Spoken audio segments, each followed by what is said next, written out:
Previously on The Secret of Christopher Topher. There are over 10,000 Lucimarks marching towards this castle right now. Ecaep and the rest of your people will be easy pickings.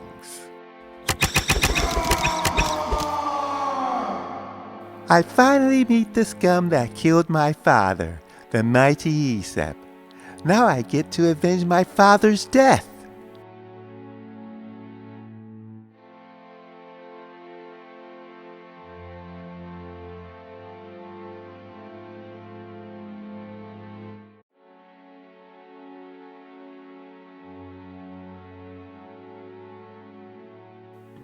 When Ecaep saw the Pope emerge from the pack of soldiers, Ecaep stared at the Pope with anger.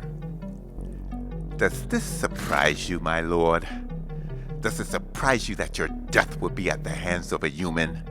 If not, then what a pity. You broke your promise of giving me world domination. So I break my promise of being obedient to you and your people.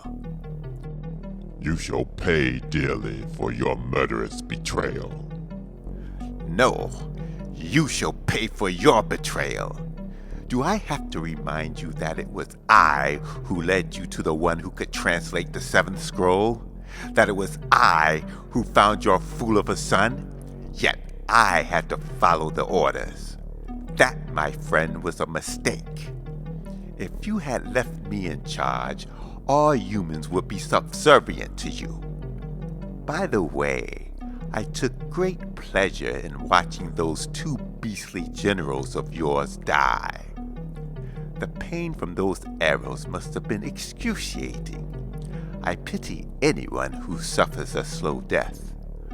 Only the slow, painful deaths of you and Christopher will give me greater pleasure. Ecaep was filled with rage.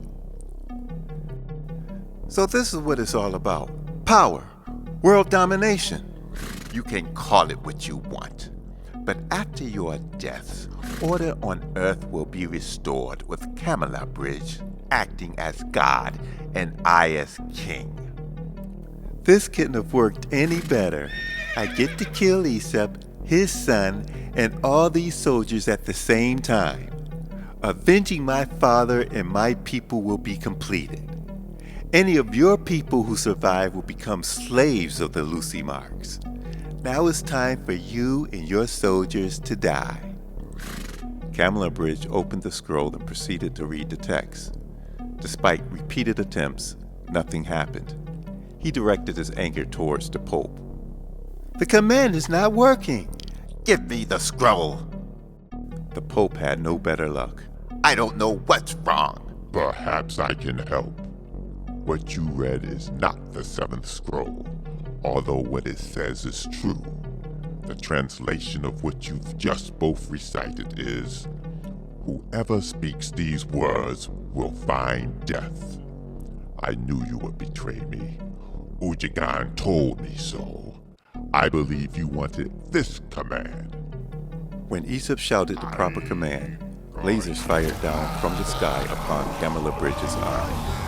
Anyone touched by the powerful beams were instantly killed. Ecaep had pulled the ultimate trick. Ecaep continued his chant of the command, and the lasers continued to rain down. Ecaep's troops slew any Lucimark that didn't fall victim to the beams. In all, the onslaught resulted in the deaths of more than 10,000 Lucimarks. Camalabridge and the Pope were the only non-Septaton to survive.